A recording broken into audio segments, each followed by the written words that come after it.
Okay, so yes.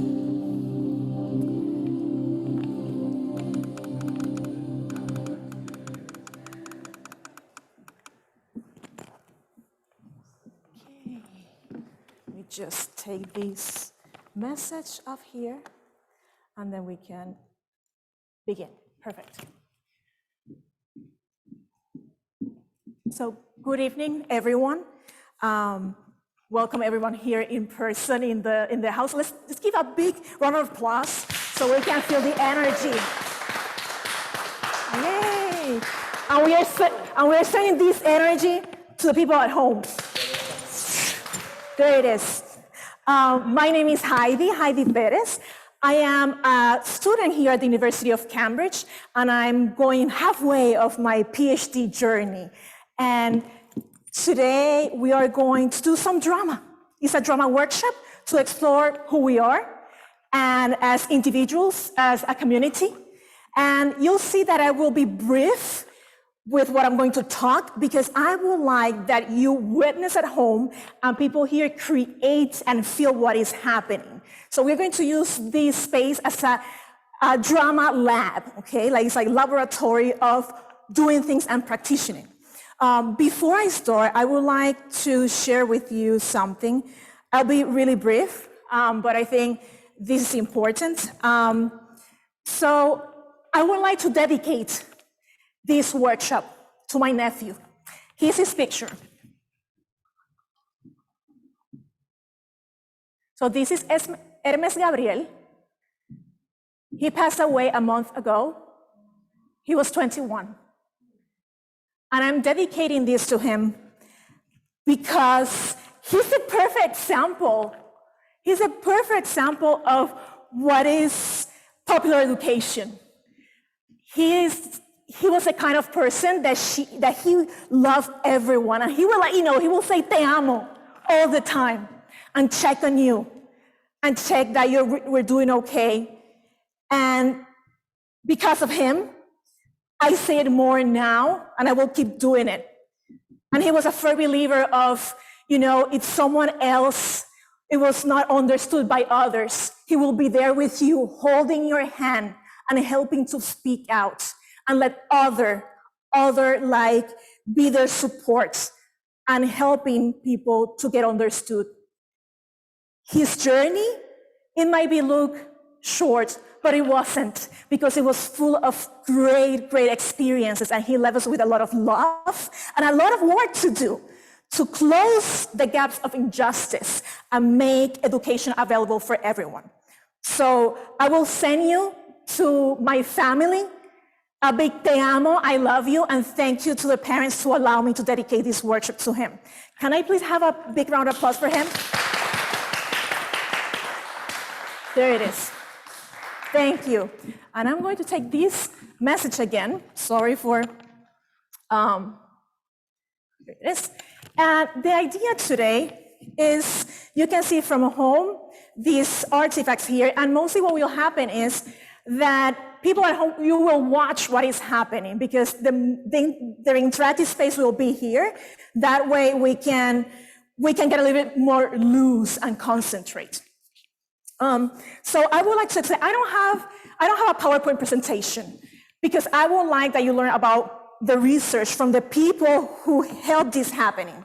And because the research started with me, I moved away from my country, and I was 25 when I moved, don't count. and I went a lot of struggles, like finding a job. Like I was like a teacher with all my certifications. And I went to the US, and here are my credentials. And they said, they're not valid here. It was in the Midwest of the US, where the amount of Latinos are not that high. And then people from Puerto Rico, they were not known there. They're most in New York or in other areas, right? Florida. So I needed to start as an assistant preschool teacher. It was like, and the requirements were 0. The requirements to be an assistant preschool teacher is that you are 18 years old. That's it. And a background check. And I started there. And eventually people asked me, oh, you speak Spanish. And then talking with me, you used to be an actress. You might be really good with pronunciation in Spanish. So this mom hired me as a Spanish teacher. And I was like, okay. So that took me, and then eventually when I moved in 2015 here, from the US to the UK, it happened the same. My qualifications were not valid here. And I went through a financial emergency, and I needed to work as soon as possible to pay my rent and support my family. So I started cleaning because it was the fastest one. And again, I cannot wait for 1 year to have my credentials as a teacher here to work and have a salary. And that stayed with me. And I was like, this might be other people like me in the world. And eventually with my experience here working with community groups and working with charities, I was like, what's next? So I decided to try to be a researcher, which is, I've been a practitioner all my life. And because I used to be an administrator, I used to run with other people the Spanish language school here, like the one that is community, the heritage one. And they're always, like just keeping that information in my head and how it works and how we relate to each other and how this country will perceive us. And I said, I feel like I became a language teacher by accident. And I was like, when I was reading, people will talk to me, you are overseas teachers. Like, I'm not overseas, I'm here. Oh, you are a migrant teacher, but I'm here already, Once I feel like a local because I live here as a local until I decided to try a PhD. And all this, the worst title that people within they will give you is you're an imported teacher. I'm not a good, like something. So I was like, no. And reading about this literature was like, there's some of these connections here. Actually, the term that I can embrace is I am an accidental language teacher. So I decided to explore this term, the accidental language teacher, and I found them. So I connect with, we have here in Cambridgeshire around 31 to 33 heritage language schools. Most of them are here in Cambridge and a couple of them in Ely and St. Ives. And so I send them the questionnaires and I got back to them, and that was the first filter. And then I interview 11 teachers and they're from different genders. And then the last 4, I want to have up to 6, and I have 4 who got interested to go through the process of doing the drama workshops. And the idea is, we are going to go through these drama workshops that we're going to emerge who we are. And the idea of emerging this is to find where is the formation of the professional identity as language teacher. But of course, everything was bubbling up and other things came, and resurfaced. And so I have 4 teachers here. They are from different countries. And what I would like to invite you is that you experience what they did here. So I have some artifacts, and it's like a mini installation. So you are going to find where you would like to cue, right? And then you'll come here and you can read and observe, and you can manipulate it. So you can turn it to you and see what is the object. And I invite you to reply to them with sticky notes, whatever comes to your mind.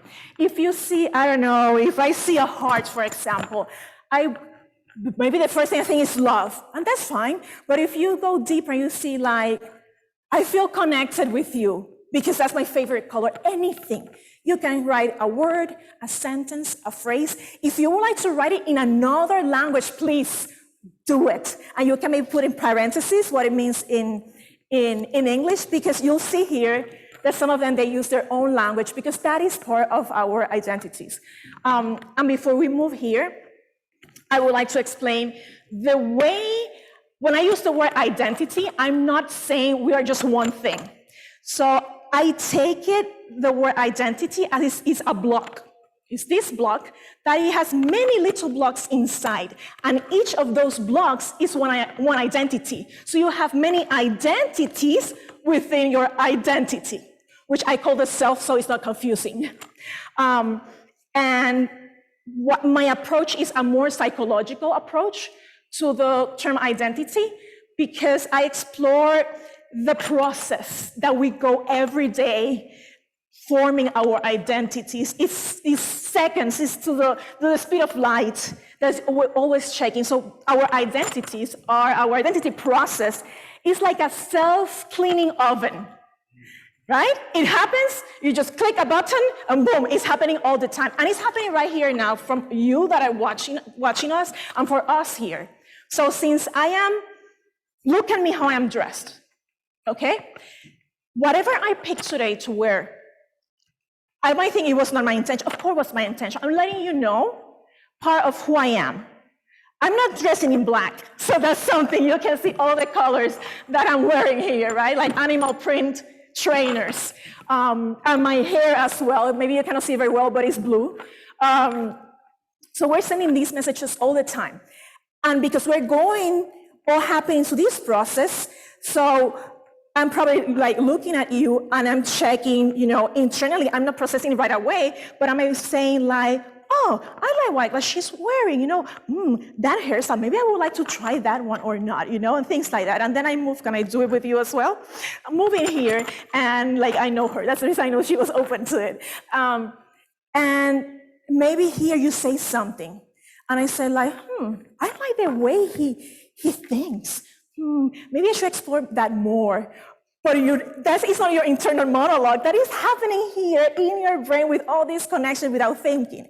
And then you go to everyone. So we have this individual identity that we're checking. Do I like the way I am? Would I like to adopt anything from anyone else?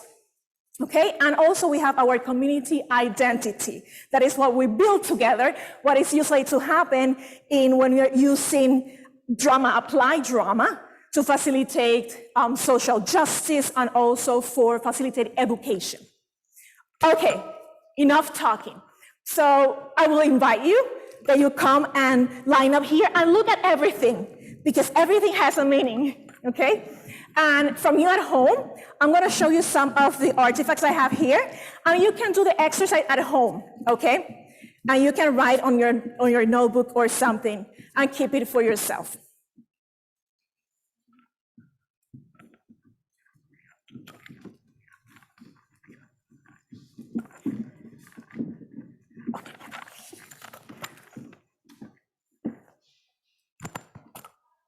And this was all made by the participants of my study. So this is a doll. Those are the ones that you use to learn how to draw, like the human figure. So it has you can move it a certain way. And this is real fabric that I have, like pieces of fabric that they were donated. So I would like to give a shout out to local artists. Sadia, I know you're here, and your sister Samira, thank you for donating. Yeah, thank you for donating the fabric to my participants. These are the beautiful things that they made. So you'll see one by one. And then we decided to we didn't have that much time. They have just 12 minutes to complete this task. So we need to be really resourceful. So it's basically scissors. We have scissors, scissors. We have double-sided tape, and then the fabric and some yarn. And some people use labels to make the faces. Okay, it's this one here.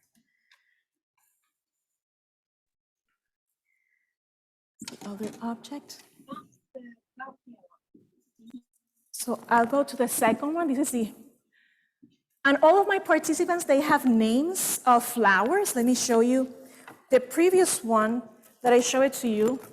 Her name is White Lily. So those are their pseudonyms that they picked, which is a great, great way, because what I love about this country is that you see flowers all year around and color. So I was fascinated by that, and part of my identity surfaced in that way, and then we will be picking names of flowers to identify the participants. This one is the second one. This one, this one is red rose, and this is aluminum foil. Have here. And the third one, this one is purple jasmine. Purple jasmine. This one has an old stylish. Right down here. And it has, I think, some bracelet as well. So all of them express. So the idea is that each of these is their representation of themselves at a certain point of their lives, of the way they feel.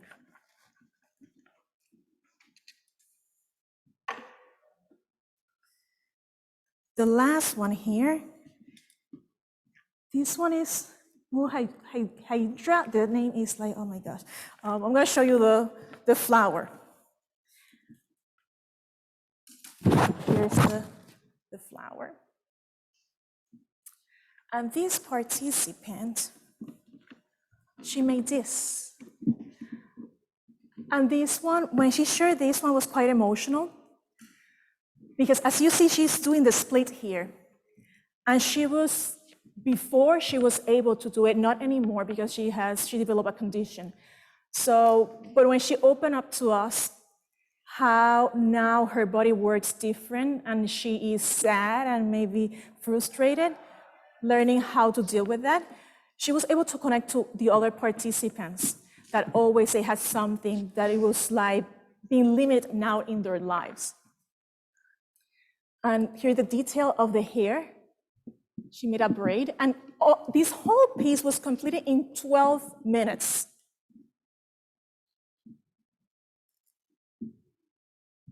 And then she used the face of an oso perezoso. There you go. So we have this one here. So we are going to turn my attention here to my participants. So we have here on the floor, because they're queuing. In this country, it's really important that you are lining up to go somewhere. So that's the reason you see like some dots on the floor. And mind the gap are the words that you will see when you're taking the train or the underground. So you'll be careful that you don't fall. Mind the gap. But this gap might be other kind of gap, right?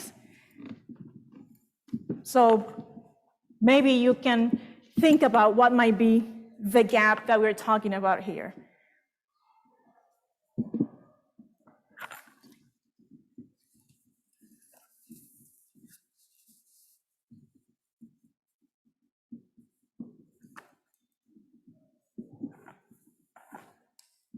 I'm going to play a song that it was sent by one of my participants and expressed very well how she feels living in this country, and that really resonates with a lot of us living here when we move from other countries.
I don't know if this is not working, but anyway, I'm just going to turn it off here.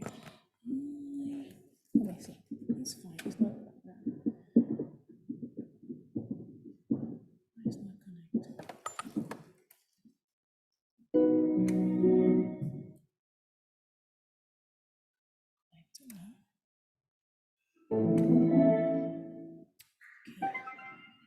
You're connected. Let's see.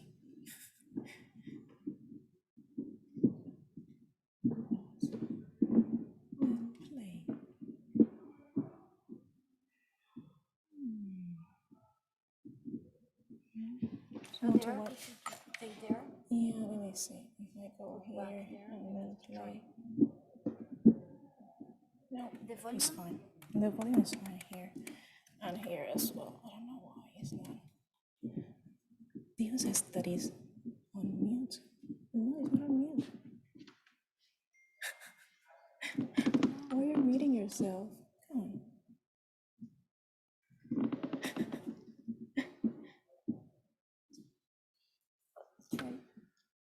Oh, no. Okay, let's see if it works now. No.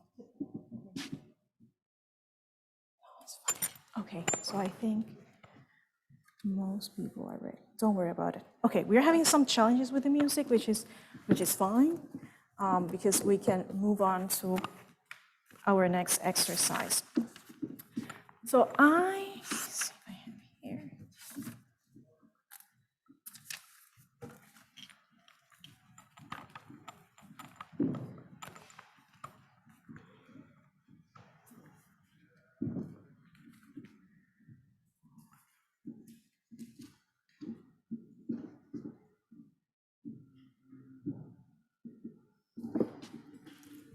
Oh, there it is. Thank you, Juliana. I can bring it here. Sorry, I will not touch this time. Just deal with the other volume.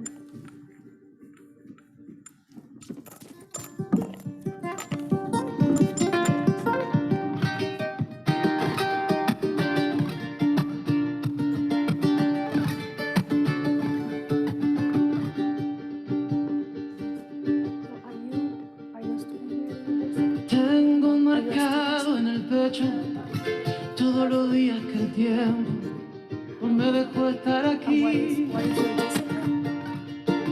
Tengo una fe que madura, que va conmigo y me cura desde que te conocí.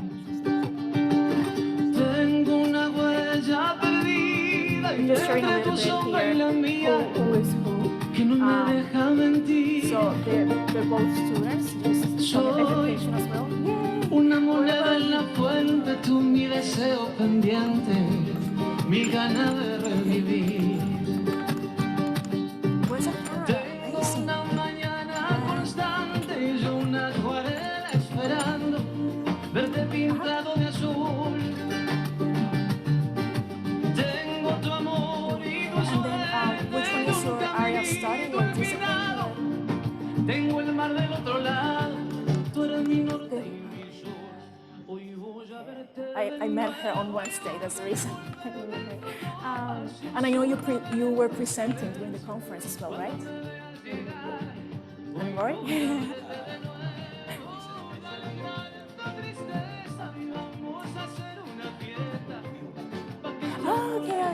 Okay, so you know it's not, because okay, perfect, your buddies, yeah. Perfect. So now, do you have, I'm gonna like bring the microphone here in case you would like to share, and you don't have to perform for the camera neither. So, I would like that if you can, you share what were your observations from this mini installation here. And if you would like to talk, I will bring the mic to you. And if you would like to go and grab your piece of paper, you're more welcome than do it.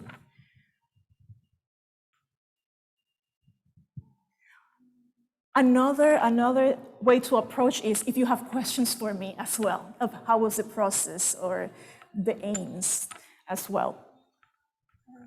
I'm just a bit interested in the names because they are all named after flowers. Uh-huh. So can I ask about How do you name them, or what's the reason behind it? Okay, so because it's like I cannot ignore also my identities because the way I am, I was looking for other people to connect with me as well.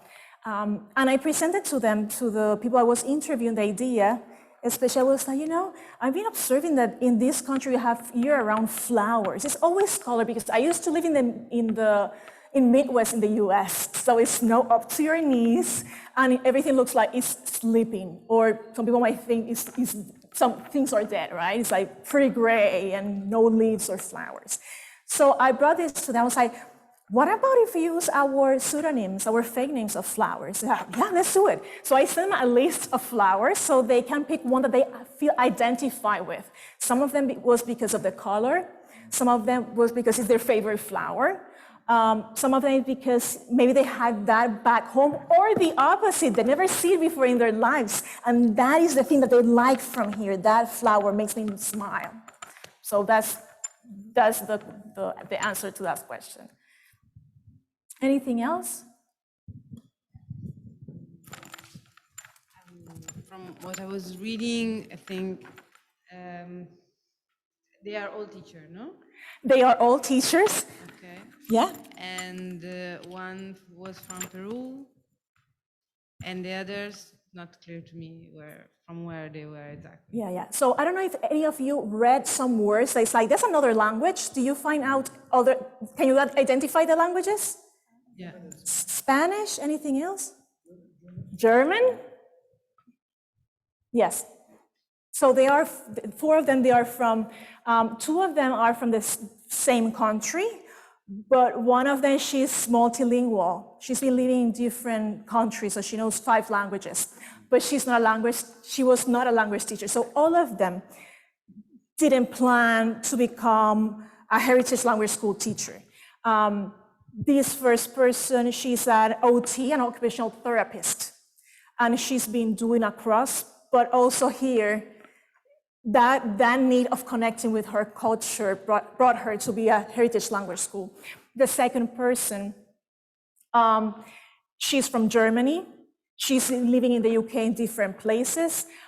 She came here and she was a kindergarten teacher. She was a teacher, but she didn't study to be a language teacher. It's like, so she used her creativity as a kindergarten teacher to be a language teacher. That was the opportunity that opened up for her. Then the third one here in the pink, this person is from Peru. So you see a lot of writing in Spanish.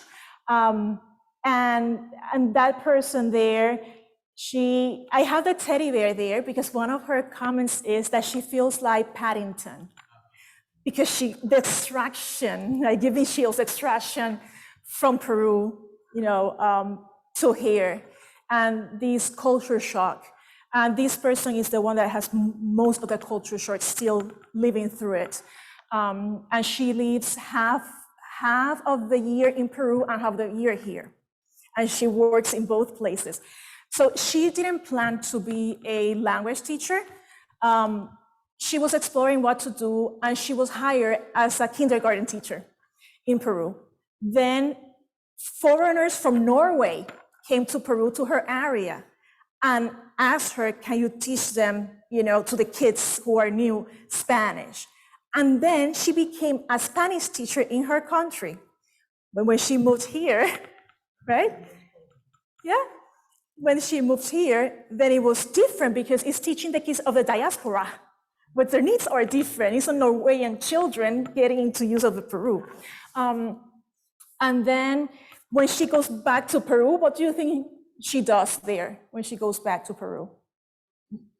English teacher, exactly. She's an English teacher, yes. Yeah, and that's very common.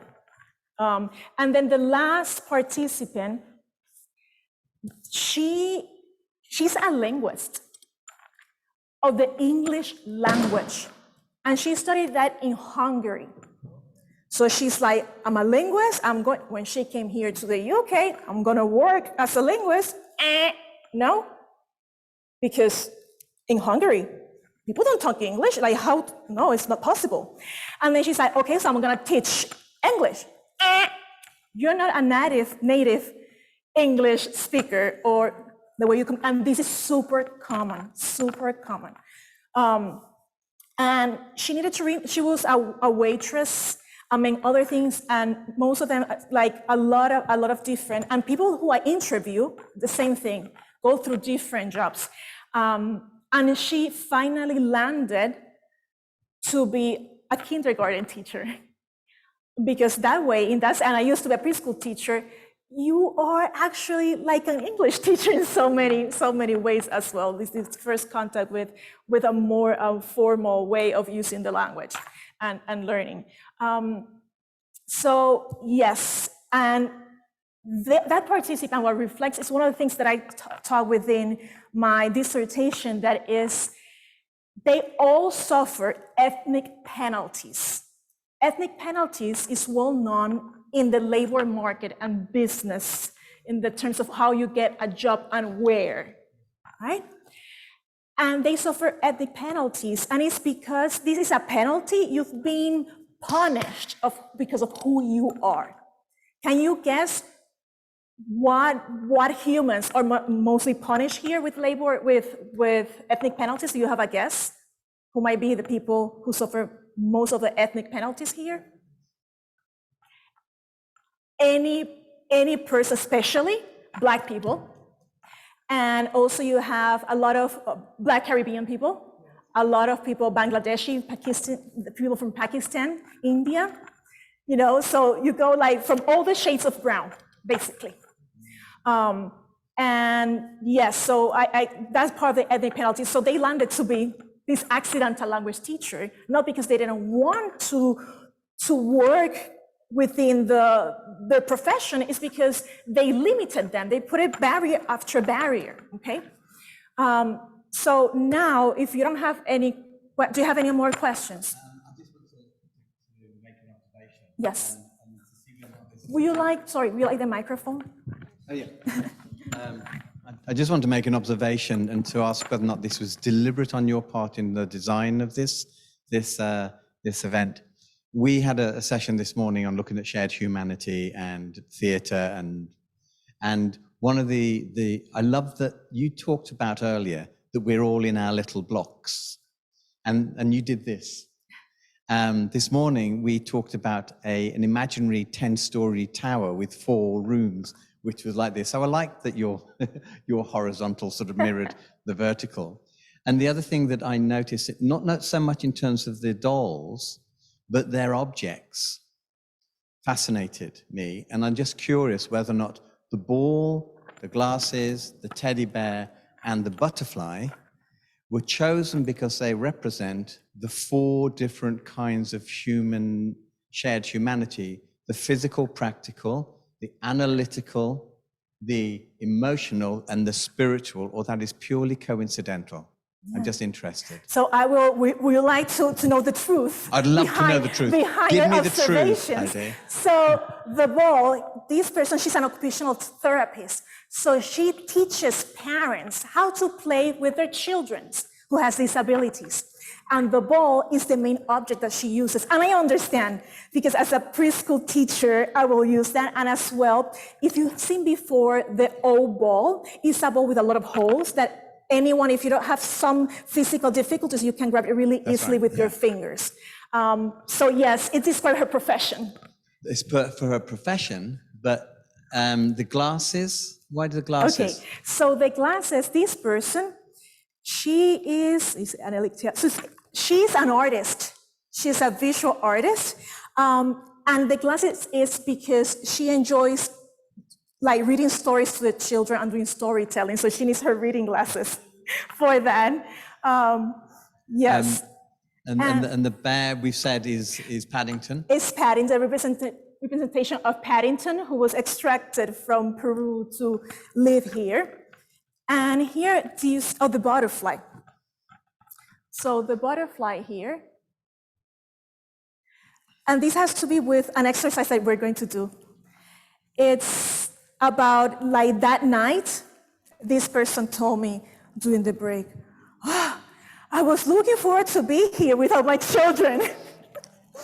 And I feel like free, I'm playing here, but playing seriously, but playing, Yeah. And the butterfly is the symbol of freedom, but also because she loves nature. This person, she goes all the time to the botanic garden, and she loves to connect with nature. Yeah. And she, as a kindergarten teacher, she brings that into her pedagogy. Well, that's definitely projection on my part of putting the level on there. It wasn't there. Or as a collective subconscious, that those are the things that make us human. Yeah. And I love that as an exercise, because it generates, in the same way this morning we were saying, do something and see what the conversation leads. This invites us to engage in their lives, and therefore engaging in their lives, we engage not in our lives, but the lives of the people in the space. It's lovely. Yeah, thank you. And also it was magical. If there's no other way I can use it, I will set up the room. I did one here and one at Mary Edwards, another one in other classrooms, and I will set up the classroom for them with materials, like all the pens, all the fabric, and their faces will light up. They will come in like it's Christmas, that feeling. So it was setting up the area for people to work. It's inviting. And again, was all the materials just in one area? So I will have different areas of the room. I will have like a table with musical instruments that we will use for storytelling. We will have another area with all these arts and crafts. Yeah. And then we will have area that we can bring things to make. But people, they will sit on the floor. They can do whatever they want to interact with these objects. Thank you. Together, yeah. So now, if we don't have any other questions, yes.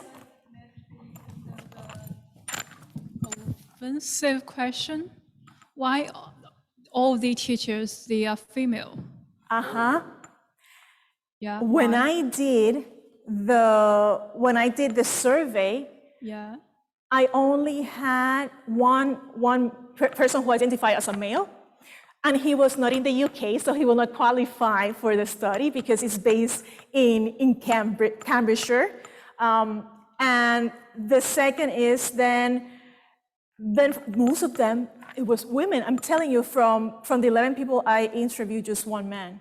Yeah. So it was not because I decided that they became women. Okay. They just like people who fill up the application and the questionnaire, they were women. So in that way, my research is talking to me about what is happening in society and who are the ones teaching in those heritage language schools as well. And it's a general observation, my mother is 77 years old. And when she was growing up in Puerto Rico, there was that many, options to which we'll pick to study and develop professionally. It's like you can be a nurse or a teacher, because the other professions were for males. So if we that is a window for research there. That someone goes like, why all the participants here are women? So that's another observation that I welcome people to do their research about it, because I cannot get off the rails with mine. I need to finish. But thank you for that observation, yes. Okay, so I will invite you to please, let's move the chairs away, please, so we can use the space. And people at home, you will see us doing the exercises. That's what will happen. You'll be our audience, our witnesses.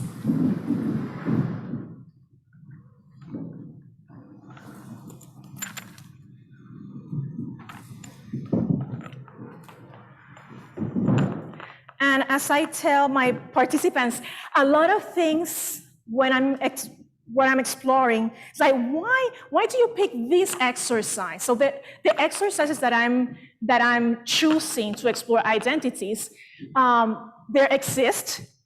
Some of them, they exist.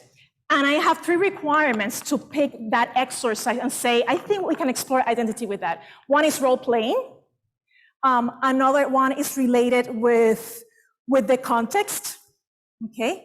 And the context that opens up with time, where you are, and what are you doing as well. And also what period in your life. So each of us are characters, like in a play. So that's the way I'm exploring identity. It's the same way you will analyze a character within a play. This is like the most summarized way I can give it to you now. And I will invite you, we're going to walk through the space, so we're going to walk. And on purpose, I'm not using music, because music will influence us. And I would like to be as a canvas as possible. And you're going to draw on your own canvas, imaginary one. And we walk around, and we stop, and we look around, and we recognize our existence. You can smile if you want to, you can just look at someone, and we continue walking, and we walk, and we walk. And then while we're walking, I invite you to think about an element of nature. And this element of nature that you can connect with, it could be the wind, earth, it could be fire, it could be water. And within these elements, they could take any form. It could be rain, it could be like drops of water. It could be like wind as a hurricane or a really smooth breeze. And raise your hand if you have your elements, if you have it in your mind, that element. Okay. And we are going to make a circle, please. Or we can take our hands down. And I will invite you to perform your elements when you feel ready, okay? This is not, but if you want to, if you don't want to do it, you don't have to do it, okay? So I will start with mine.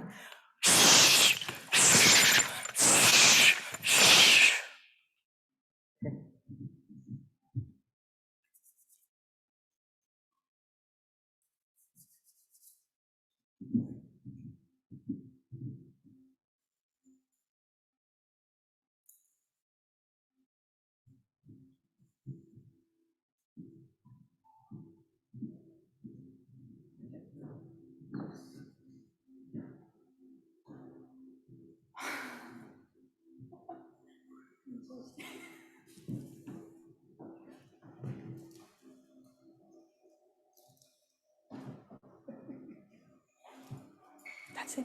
Okay, perfect. So now we're going to think about a way that we have already the elements. So how we can add to that to present our names. Okay, for example, I was doing this. Heidi. Heidi. Okay? So when you perform, we're going to reply to you with movement as well. We're going to copy you, okay? Because we would like to experience how it is to be you a little bit, okay? So I'm going to perform, and then you're going to reply to me. Heidi. Heidi. Roy. Yes. Roy. Yeah, and then what about if you reply to me the same way, copy? Oh, I see. You So, copy me. Do I name? Do I say your name? Yes. Excellent. Yeah. Okay. So, Heidi. Hello, Heidi. Hi, Heidi. thank you. So whoever would like can go next with your movement of nature and your name. And we're going to copy that person. Reply to it.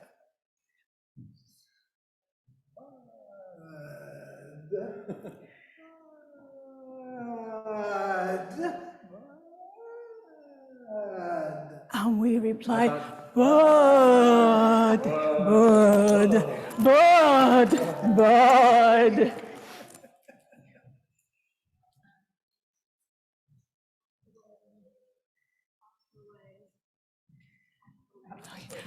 Hathaway, Hathaway, Hathaway.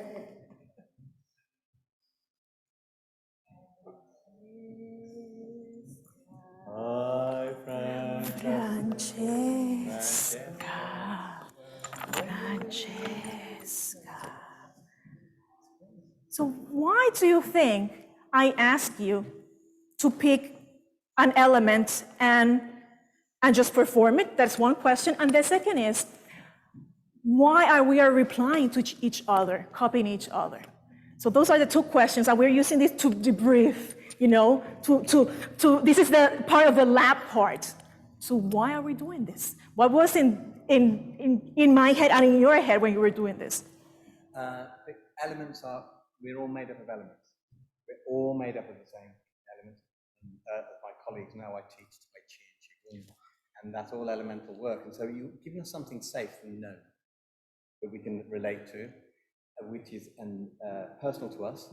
And then when you asked us to behave like you, which is a terrifying thing to do, to go, shh.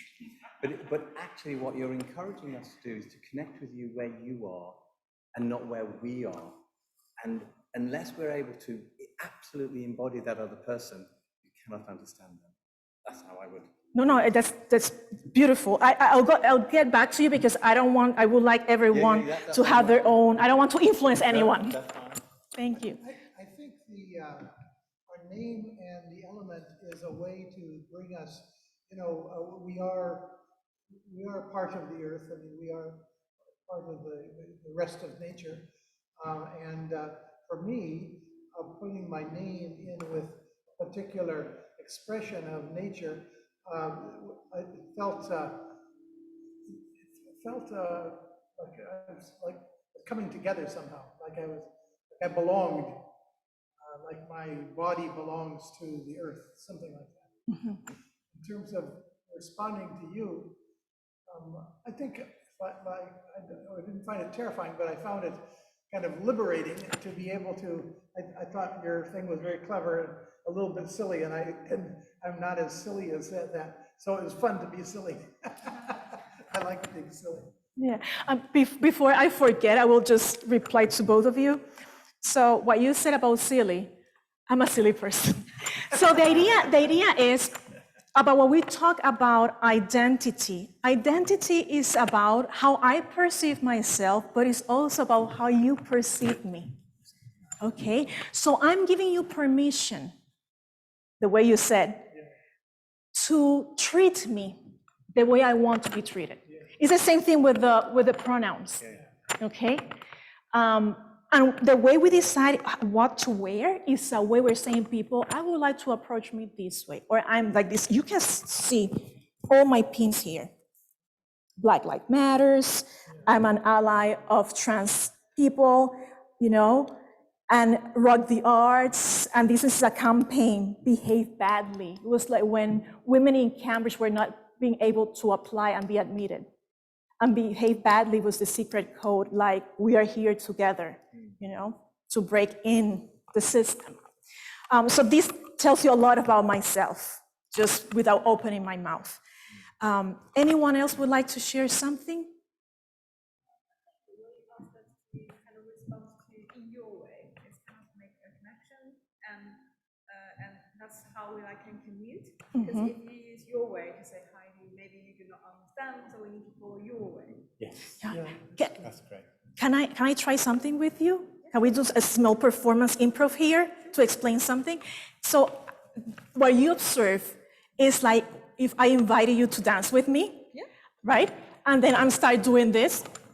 And then I would just follow. Exactly. Yeah. And then you propose something else. I don't know. You know, and we all, if we like to dance, you can feel this connection of communication without words, being part of your world and you being part of my world as well. And I think one of the key points here, and this actually links into the theme of there, is that you have to find a point of contact. I think the message that we were talking about, unless you can connect with that person, they can't even get into a dialogue. You won't be able to do any serious transformation. But what I observe from this, and also observing, you know, how willing are we to connect with you? And the term silly is one thing, but actually I think it's a liberated thing. Yes. My daughter runs a queer consultancy, and her whole focus is on creating space where people can identify. Now, she has had a lot of attacked for that, because she is saying this is our role.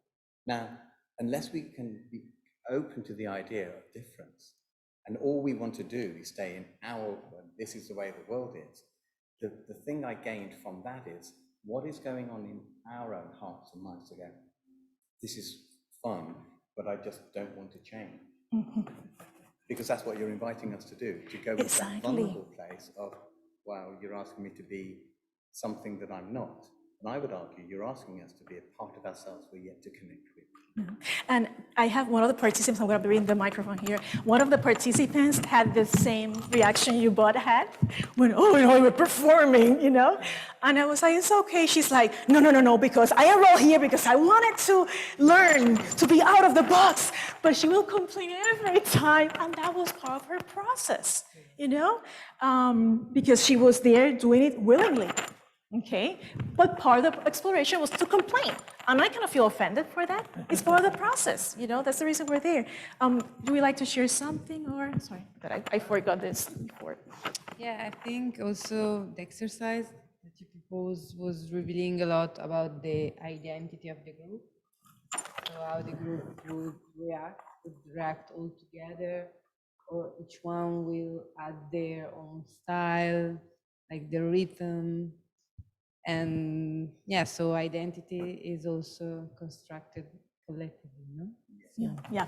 So that's like a community identity, right? And you can go through the same process. Yeah. Yes. I have a question, because when we choose the element, I just choose the earth. Okay. So that's the reason I just stand stable. Yeah, but the problem is that everyone just communicates with the wave, and I just stand stable. It looks like I'm doing nothing, but actually I'm playing as the earth. Okay. So how can I communicate with other identity if I just choose a very stable identity? Mm-hmm. So that's something that I remember during the workshop. Someone picked. I did it on purpose. I didn't mention the earth. I said the other elements. She's like, but no. She's like, no. It's like, she said, but I'm the earth, and what about the earth is part of it? And I was like, because I divided the exercise on purpose. But yes, you can do whatever you want. No, stay still. It could be. I don't want to tell you who you are, but our choices define us, right? Yeah. So in part, my reaction of asking who would like to perform, do something, and I would leave it just be yourself just there without giving you the attention is because I don't know if you're not doing it because it's your element, but I don't know it's because you don't feel comfortable to participate as well, right? Yeah. And us as educators, we have to be so aware of this, to respect each other. But yes, so I don't have a concrete answer, but I think the answer, it'll be within you. And maybe when you go home, you know, and if you have any comment, please send me a message, because it's really interesting, you say still, how you can make people noticing you and reveal your identity. I think by being still, you're telling a lot to us already. But your explanation complements that as well. What do you think? I think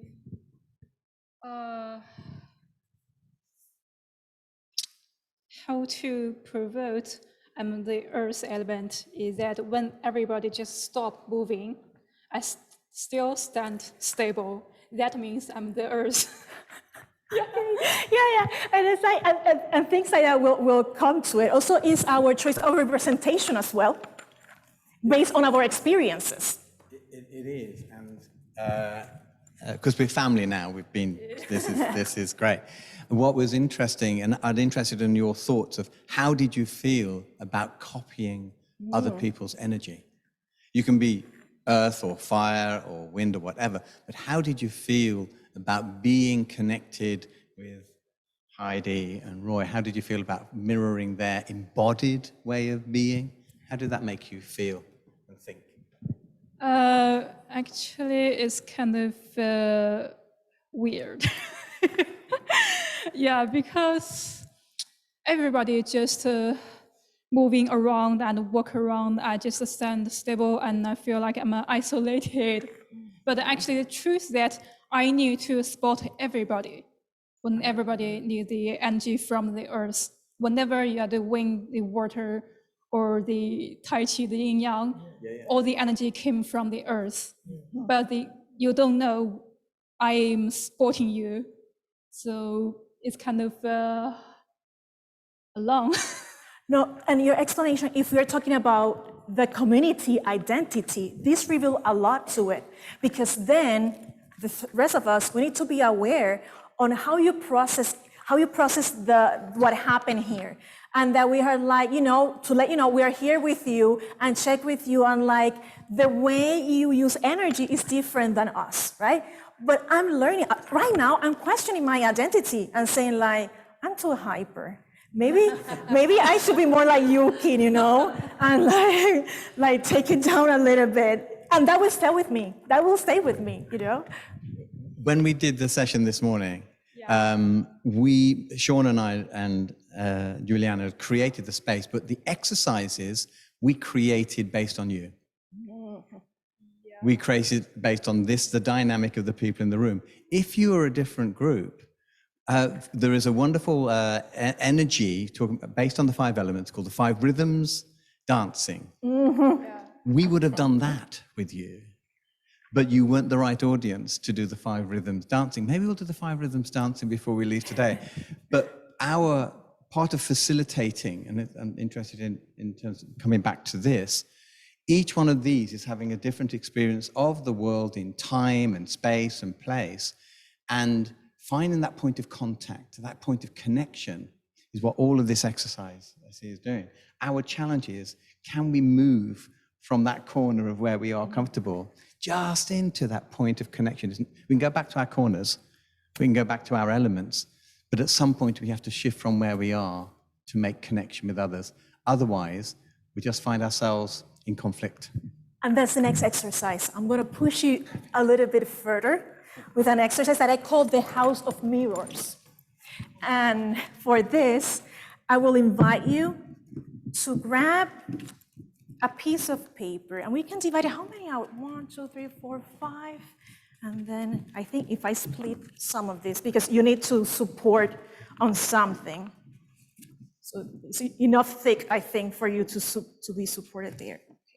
Okay, here, and here. Yes, and I have pens, so we have pens here. And yeah, because they need something a little bit, and I have more pens that I can give it to you. Here are 4, and I have 1 more there. You got something? Nada. Okay,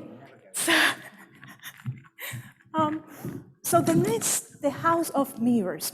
Okay, so I'm going to learn a little bit more about you. For this workshop about identity, you're going to share as much or as little as you want, okay?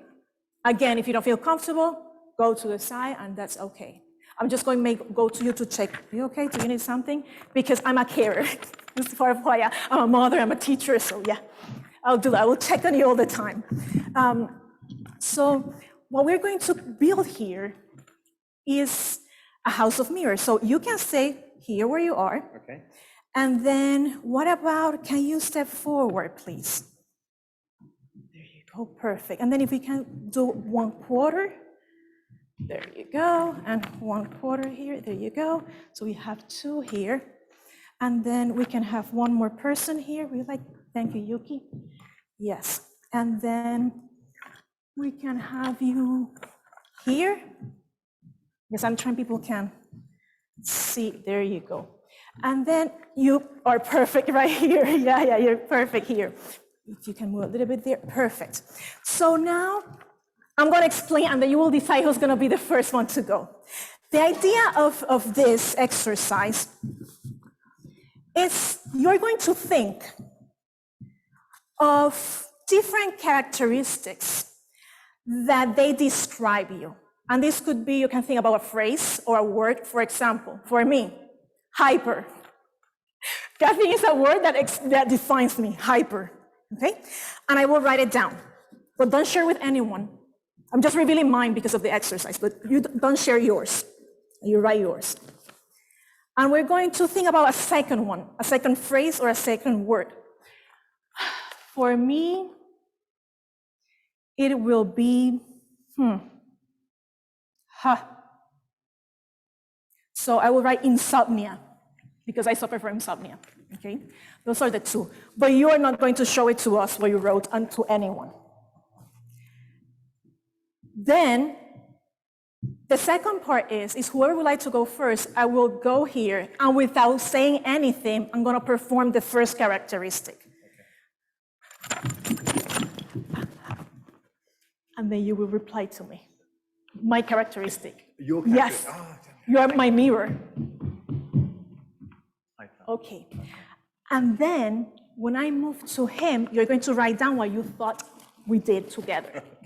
Because you're going to guess what is that characteristic. So you might have Heidi and then what you thought, okay?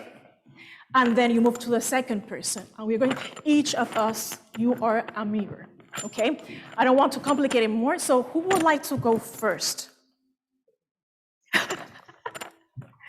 Anyone would like to go first? I cannot go because I already explained. You're happy to go first? So you can start with your mirrors. Do not say what are you performing, and each of you, your job is to write down what you thought he's expressing there.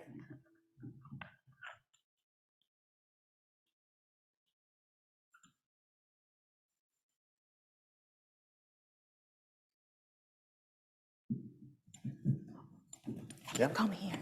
He's gonna write it down. And then you're gonna do it together. Oh, good. Yeah, sorry.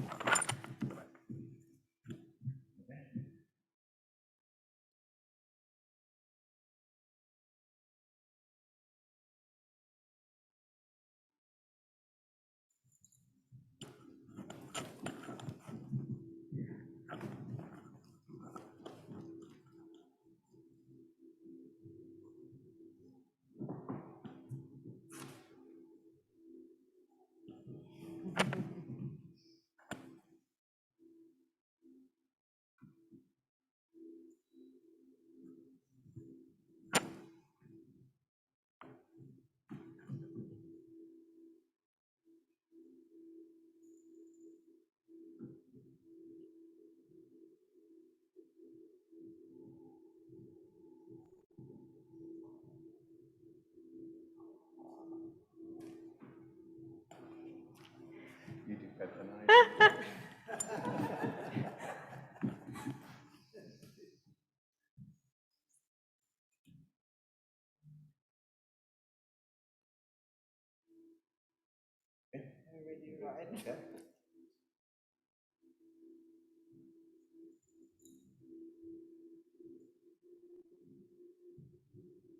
Okay, great. So before the next person, I would like to just reflect in action here. Yeah.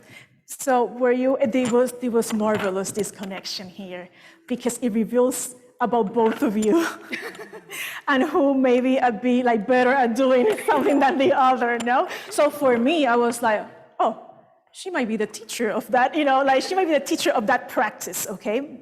And the second is why do you think I ask you to move, and connect with that? Why do you think it might be movement part of the exercise? Any clues? And if you say I don't know, Heidi, you tell me. I'm okay with that. I'm completely fine with that. Your body is your identity, also it's part of your identity. So if you don't move, how can you express your identity?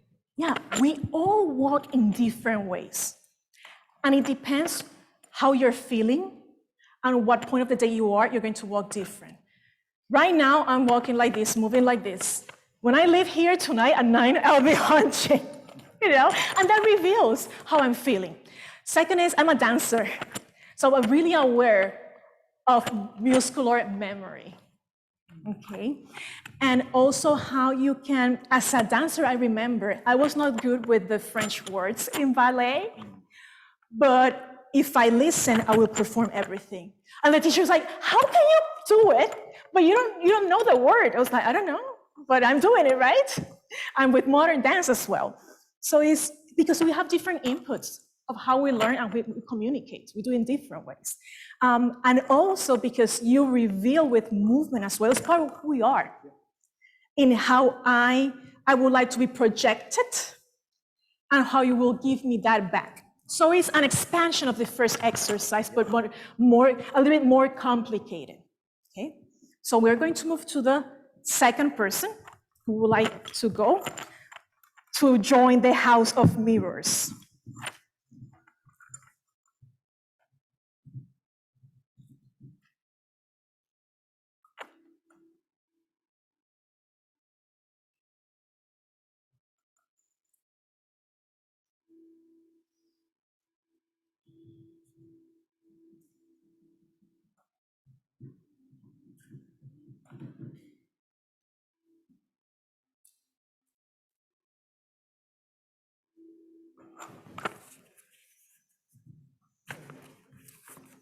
You've been good at that.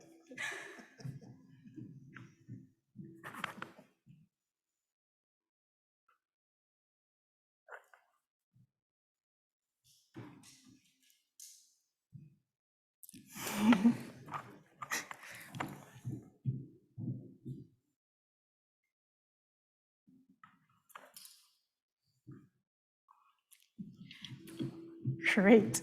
So the other thing is this moment that we are here, you have the notebook, I'm performing, and then they're writing down, and you're waiting here.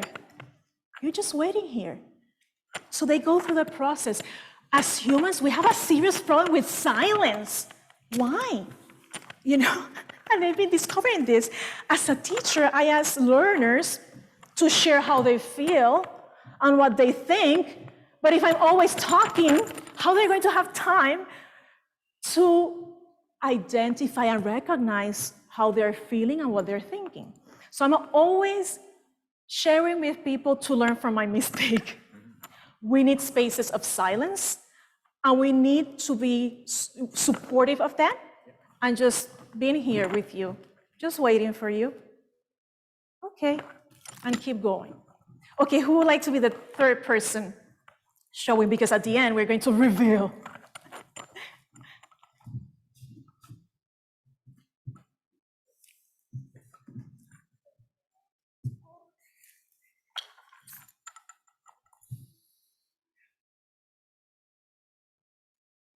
Long word.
Great, thank you. So the key of the exercise is perception. Do you have any observations of how she was performing, not what she was doing, but this communication she had with each of you? Do you have any observation about her perception or your perception of her, how you are like reading this person without revealing your word of how you observe from her? Yes. That's the thing, yeah. Actually, her performance is quite different from the first two people because all the gestures quite complex. Even herself can't remember the first dance she does. So she, for the role, she just danced with this gesture for the start, and for the second person, she changed to left the right hand. Yes. Yeah. So thank you for that. And because she understands very well movement, we observe the same. And that's the reason I'm using it as an example. I thought it was an invitation to interact. Yes. In a way that Roy and I didn't have the same. We wanted to show an emotion, but we didn't. It wasn't. It was first one and then the other. But I thought hers was, wanting to interact with us. Yeah. It's interesting because as witnesses about like how she might change slightly, I observe she's changed with each of you. And I think part of Francesca's energy, Exactly. the energy that you bring to it is incredible, and this is my word, so I can say this, that's fine, is incredibly respectful and responsive. And what you did that we didn't, you advanced to us, and then you gave us a space. And that was a really, well, not as an intuitive thing anyway, but the idea is allowing us to come close safely and stepping away safely. It's really wonderful from a dancing point of view. It was a dance. And also it's like about like how she was changing. For me, it's also about the rhythm as well. Like she came to you, but we've been observing you. So probably unconsciously, we might know if we can come right to you, or we need to wait a little bit for you to come closer. And these are processes that we're not noticing it, but we're reading each other all the time. Doesn't matter you want or not. And I think the point more clearly was when you got here, we have a way that she was trying to handle the notebook, and then you just wait here. And your start was not June like you did with Roy. You were like, for me, it was like, take your time. It's okay. When you're ready, I'm ready. But that's my perception based on my experience. You might read something else. Who else would like to go next to do the mirror? Anyone else? Okay.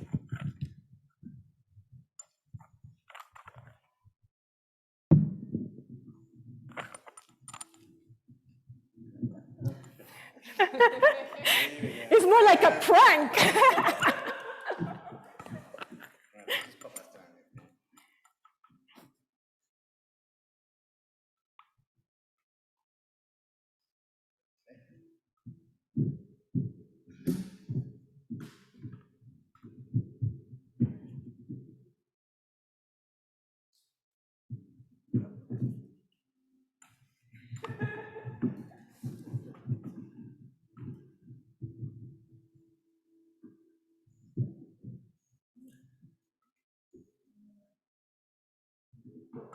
I already wrote something. Okay. Yeah.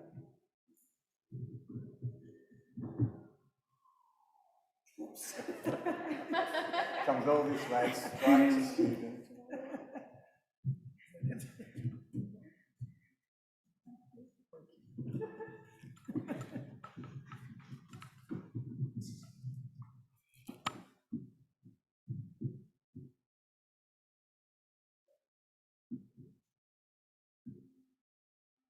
Do hope you're playing this at home.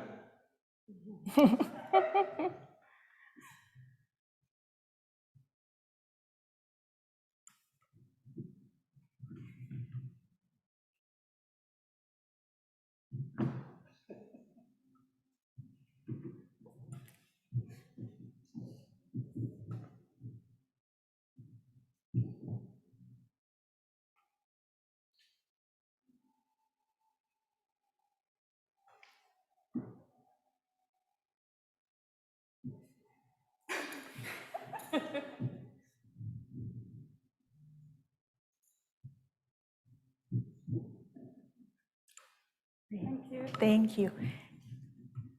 Would you like to have a turn doing the mirror? Well, yeah, you're welcome to do it if you would like to share with us. Yes.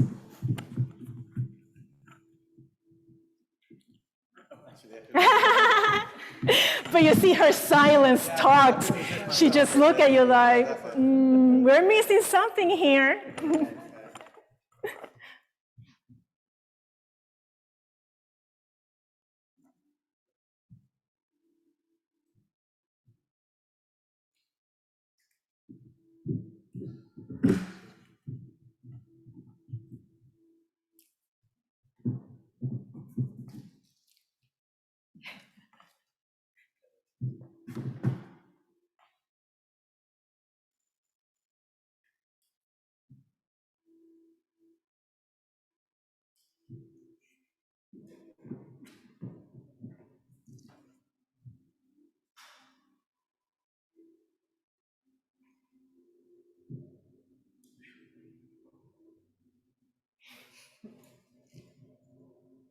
Great, thank you. So now to unpack this exercise, I will invite you to grab a chair so we can sit here close to each other.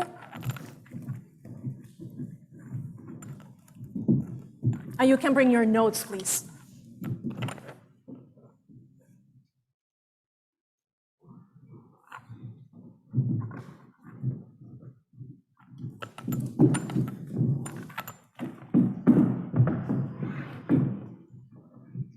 So we've been building suspense through the whole exercise, like what is going to happen, what someone wrote.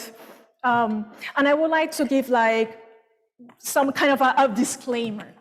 When I'm working these kind of exercises, I will not start the way we start already, because you knew what was mostly about it because of the title, so you know a little bit about the risk of it. And also, I read the energy here, and I felt everyone was like ready to work. But usually, I will start my workshops doing some breathing exercises. Like for example, Wednesdays we had the building community day here. There was a lot of people. It was a lot of happening. So we need to take a time to do breathing exercises to concentrate us, because we need to do like the next step of the exercise at the moment. So breathing exercises with visualizations of colors, I found out it helps because it connects you with different senses. Because you perceive with colors, we perceive temperature, textures, emotions as well. So usually I start with that. And my sister there, she works with meditation, so she knows very well what I'm talking about. That's like how we connect, because she's a teacher of meditation, specifically based of neurology and psychiatry. So yeah, she's an advisor for med school students. So yeah, so a shout out to her. She's the only one who does that technique in Puerto Rico. So ha ha ha. So breath, body, and mind, right? There you go. So you can look up if you want to. I have the book. And she will be publishing soon as well with them. So, okay, proud sister here. Anyway, turning the page. So, who would like to go first to say, like, I think what this person was performing, it might be this characteristic. Can we share what we perceive from the other person and the way we were moving, what they were trying to reveal?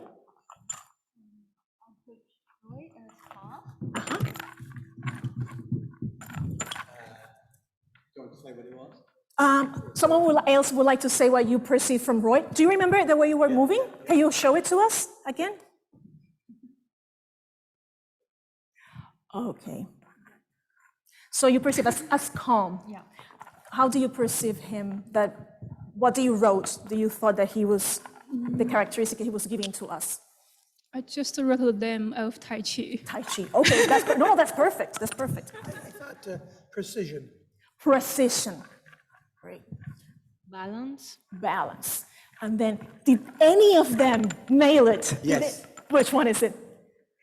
It is Tai Chi.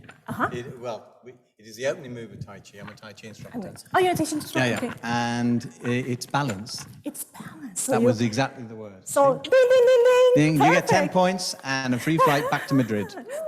nice. Oh, great. So who would like next to share like what this person was doing? I think he was or she was trying to reveal this. Anyone would like to go next? And you can say about someone else. It doesn't have to be Roy again. It could be someone else. You can pick your own notes if you want to. I put Bart as optimistic. But as optimistic? Yeah. Okay.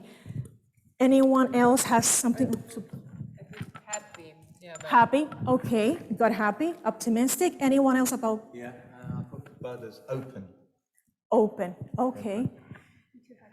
Happy as well. I was thinking happy. Happy as well. I'm gonna sorry. Happy. Happy as well. Perfect. Oh my gosh, it's amazing. So she's pretty aware and of reading people. Now we should be afraid maybe. Okay. Anyone else would like to reveal what you thought about how the person was revealing from the personality? I thought halfway just say good job. Good job. Yeah. Because she was doing this. Good job. Yeah. Anyone else thought Hathaway was doing this? I thought she was fun. Fun. Okay. Relax. Team player. Team player. Now the moment of truth. Did anyone guess? No. Okay. Actually, we're thinking about enthusiastic. Enthusiastic. Okay. More specific. So this is interesting. Also our word choices as well. Because everything comes into this, right? Of like how precise we would like to express ourselves as well. I'm a language teacher from Spanish, but there's a lot of connections within all the languages and how we use language. So yes, thank you for that. Anyone else would like to read their guess about what the other person might be revealing with their movement? Yuki, I put, I had a description of what this about Yuki. In thinking about it, I thought one of the things that it showed was power, Power, strength. strength. I thought that was interesting. I don't know if that's what you thought, but. I said determine. Determine. I said formal, Formal. quite formal. Great. Do you have any I actually put strengths as well. strength as well?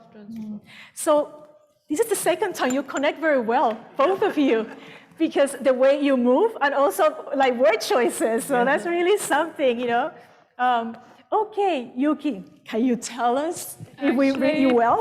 I think Roy's correct. That's the reason I do it very formally. Yeah, that's what I teach to my friends, because I'm a leader of the karate club. Okay. So that's how I teach them. Okay. So it has to do with the way you practice. Yeah. Amazing. That's great. And we can see that within education, the pedagogies that we use reveals a lot of who you are. And this is one of the purposes that my research has, is that it's important to include exploring identity from the perspective of the person facilitating, because if you do that, we're going to take into account your students. And you would like cater education for them as well. And it's not like you're the absolute knower. They will bring something knowledge into the conversation and the learning process. So for me, that's the importance of work from from the lens of identity.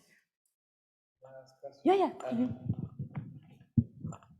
I'm really enjoying this, Heidi, because one of the challenges that we see in our formal education, in our banking model, is that I will give you this and that's going to be enough.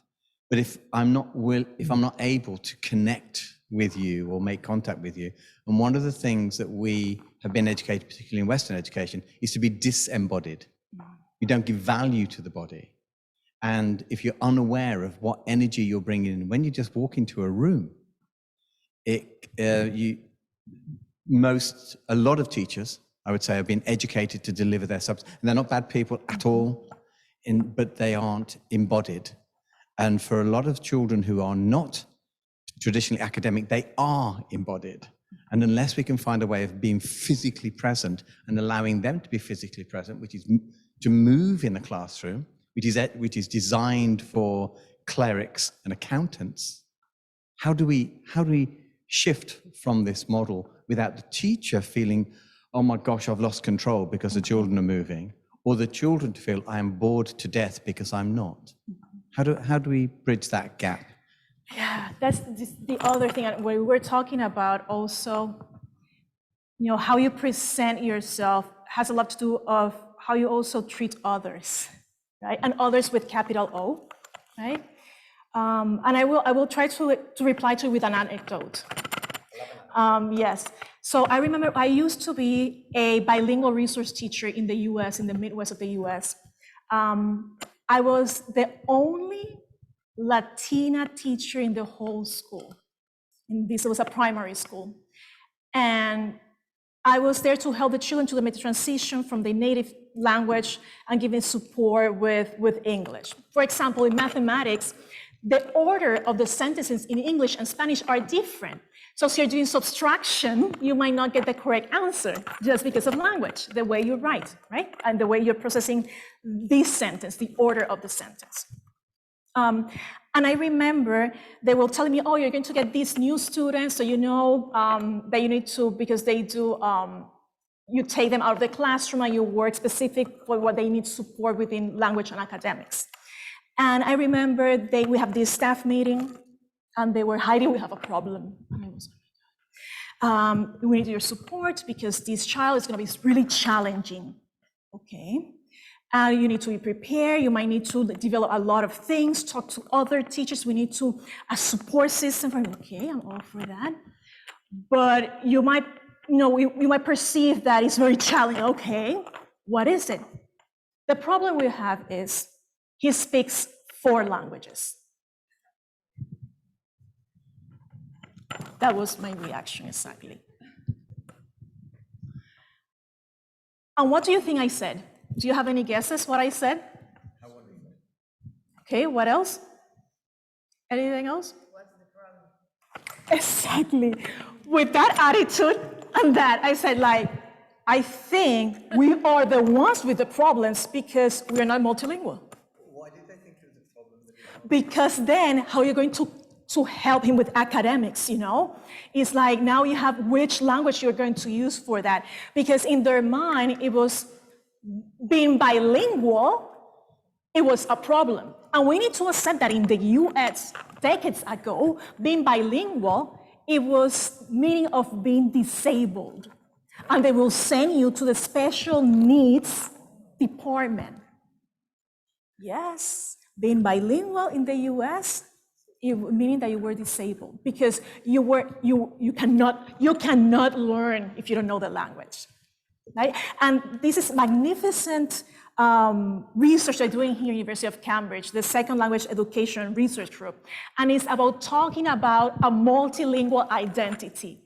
Like what we've been calling being bilingual is actually we're multilingual because it doesn't have anything to do of how many languages you talk and you communicate. It has to be the way you interact with each other. So yes, that was like, but why? My reaction was like, we are the ones with the problem because I'm multilingual. So for me, it's not a problem, like, it's like, yeah. And was there a problem when you were speaking and working with the child? Did it turn out to be an issue for you? I never took him out of the classroom. He didn't have any problems. They were talking about, based on his profile, that they asked a couple of questions to the parents. That's it. Because if you write down how many languages, this is in the US system specific for Midwest, they ask you, how many languages do you speak at home? I will write probably 2. What is your mother tongue? I'll say Spanish, So actually that piece of information, they will use it to discriminate you instead of looking at it as something positive. I'm not saying that everyone in the US this happens, but in this specific school in the Midwest, that was the way they were handling this. And the problem is, depending on who is the head teacher, right, and the team leaders within each grade of primary school, they will manage this in other ways. There were schools 10 minutes from the one I were working that were doing dual language classes. And I remember my mentor told me, I'm sorry, Heidi, you were hired in this school because they were backwards towards language and pedagogy instead of forward. And also other teachers that they found out that this is, a problem. It was also, they were not giving the chance to these children to express themselves of meeting them. But then if we have conscious about, who am I? Or just, if you're aware, if you don't want to reveal who you are, it's fine, but allow the others to express and share what they would like to do. And the thing is, by doing this, we're gaining because we're exchanging knowledge, right? So experience, for me, I base my work that experiences are knowledge. It's not whatever you read on a textbook, okay? As the only way of knowing. Did I answer your question a little bit with that anecdote? Okay, and sometimes I relate with anecdotes because I grew up in a household with storytellers. And most of their answers, they were given to me through anecdotes. So I'm revealing a little bit of my identity there. Anyone else would like to share something else, or should we move to the next one? Yes, please. Very short question. I'm wondering, as the dominant language in the world is just English, so why couldn't you just speak English in the courses? Because all the children, they can understand the English.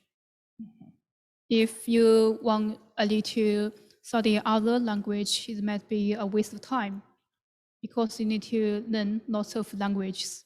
But the most important things of education, I think, is knowledge rather than language.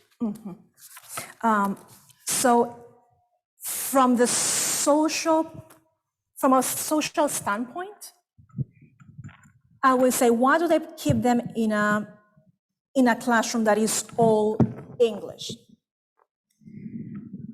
The social construction of what it is to be someone in a country, most of it is that you blend in.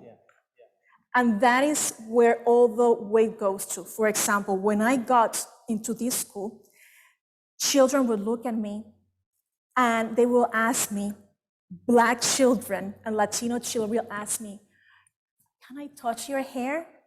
And of course, and I will let them. And you know what happened? They started using their hair curly as well. In that tone. And I know, I don't like people touching my hair. But as a teacher, I was a preschool teacher before starting, teaching in that school. And for me, it was about identifying, right? And it was part of our conversation. So please do not touch anyone's hair. Don't do that. It was my connection with those students that they asked me. Because before that happened, they will look at me and they will say, teacher, I love your hair. Teacher, it's and they will tell me, oh, my cousin wore this style or not, And they will share about it all based on my hair. But then they felt empowered because I was representing them without wanting to on purpose, because I was a brown person using my hair curly. Because at least in my country, and my dad is from the Dominican Republic, and I'm half Dominican and half Puerto Rican. Usually the code to look professional is that you straighten your hair for women. Yeah. And then people look at curly hair and that it's not formal and you're not well put, okay? So that's another layer. We're talking this morning in terms of the theatre piece that we're taking into schools, and the actors that we're working with is a young Black actress, and we said, okay, what is your personal experience of racism in science? She said, my hair. It's my hair. So I said, okay, let's create a scenario which you would find offensive that someone who isn't, and she said, well, people give her they said, oh, your hair is messy. And her response is, my hair's not messy. My hair's my hair. And so we've brought that in as one of the catalysts for the conflict within the piece. And the script that we've shaped is actually, interestingly, around this young Black woman and how people are commenting on her hair. And it may seem a small thing, but from an identity point of view, and it's incredibly powerful. So when you say you allowed the children to touch your hair, I find that very moving, because when we try to educate our children to look more westernized and straight hair and white skin, when we deny so much of their, in that we also deny so much of our community, because they are not presenting themselves as authentic. They're just representations of the culture that they would like to be part of. So I found that, I just want to make that point. I need to dash for rowing training. Oh, no, go ahead. Yeah, and I need to go change first. So Thank you so much, and good luck with that. enjoy this, and yeah, thank you. Yeah, take care. Oh, wait, can you, sorry, I'm here. Do you mind writing your contact info here, please, so we can connect with you? So yes, that one of the anecdotes about like how you look, and I never was as aware as how I looked until I was working with children and they're trying to make a connection with me, because I realized nobody else looks like me here. And they're spending here 7-8 hours of their lives.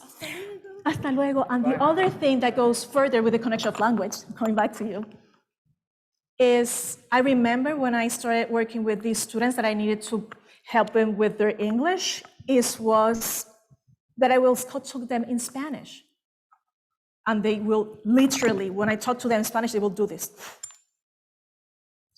And I was like, what did I say? Because I know they know Spanish. And eventually, they relaxed and they started replying to me in Spanish. They told me, but you take us out of here to help with our English. Then you're talking in Spanish. I was like, yes, because it's part of who I am, you know, and I can greet you, but you can reply to me in any language that you want. And the other part was, because I was just saying a greeting in Spanish, they open up and they start talking about cartoons within their country that I watched as well as I was a kid, but it's been running for a long time, and as well for them. So I noticed they were not talking in Spanish and expressing ourselves because they were told, you cannot do it. You cannot be yourself. So I gave them permission to be themselves. And sometimes we would work with language and content, but based on their culture. So I look for books about, I will do projects, a whole projects. So we're going to do like learning and teaching process through a project. So if they will need to work about writing in English, instead of just going to the book that they will assign to them, I will find something about they're interested, because I took the time to learn about them, just having a conversation, just being human. So the idea of having them in the same classroom is that they can perceive how the others are managing English, so they learn from that. But they give them standardized tests. They're supposed to allocate them, so they know enough the language to manage the academics there. And because you have 30 students in the classroom, you don't have enough teachers to work with like each of them. So they will wait until a certain moment of the day to tell me, you know, this part that they did, they're having problem with this, you deal with that. So I'll be the one taking them and doing one-on-one with them. But then other schools, they will do dual language, because most of the population, they speak certain language, and because they believe being multilingual is adding up to your knowledge and not subtracting from it. Did that answer so your question or not? Just think about. When you are speaking Spanish, the student prefer to speak Spanish. And if you are going to speak English, the student might also prefer to speak English. Does that mean the students, they don't have the right to recognize themselves as the independent person, because they prefer to follow the teacher's choice? Whether you can speak the three different languages or two different languages, but the student, they always prefer to choose the language which the teachers say. Yeah, and then the thing is, these children that they were sending to me, because they doesn't know as much English as they would like, they will talk to me in English all the time, right?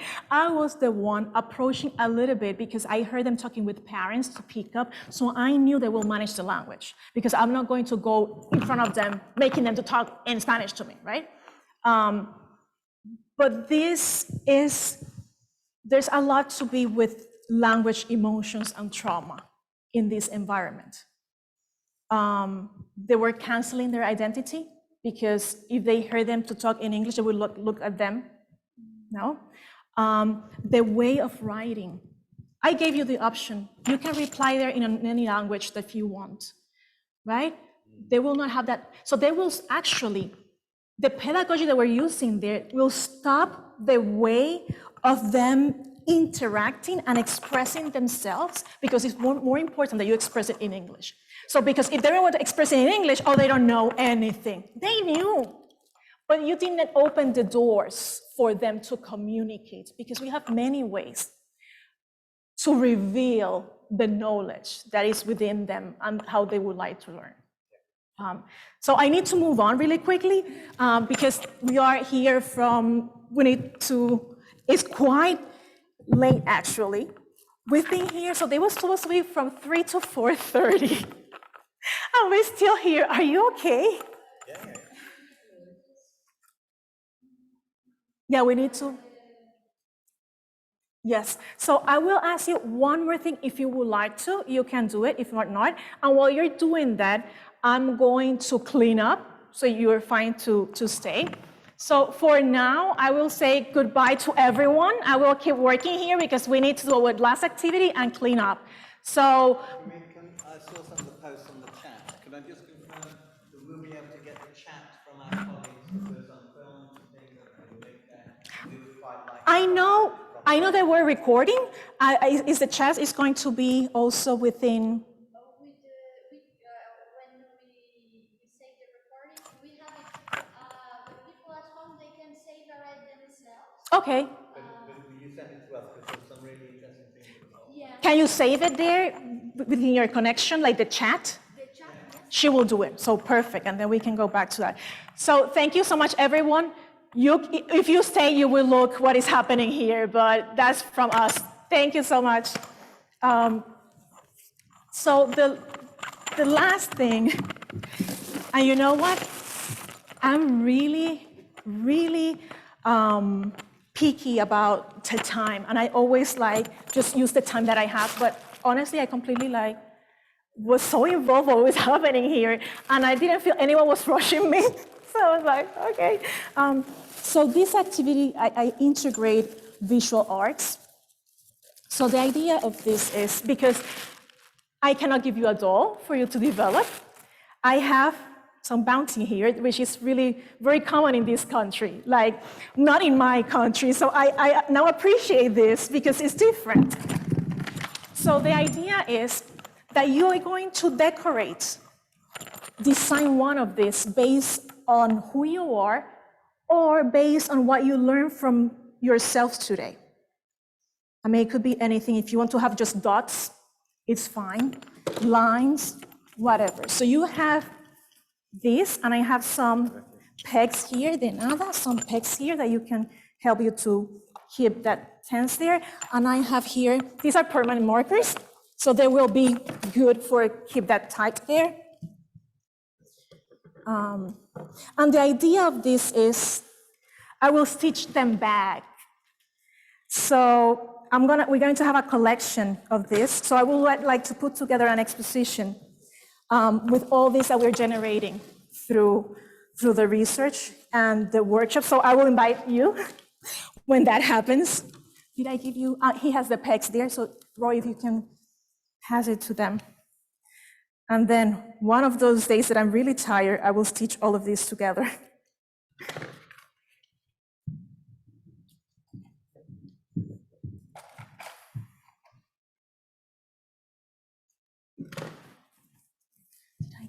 one. There you go. And then the pegs are there. If you need help with anything, let me know.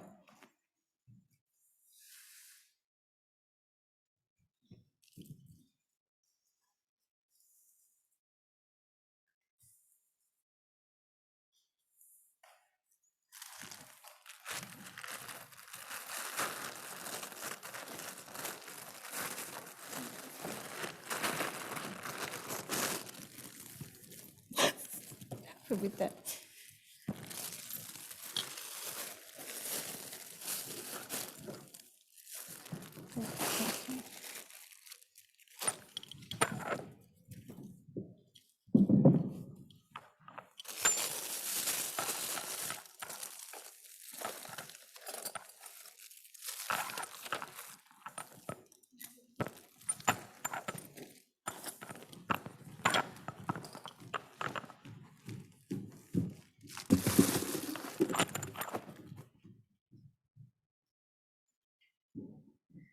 If you need more markers, they're here.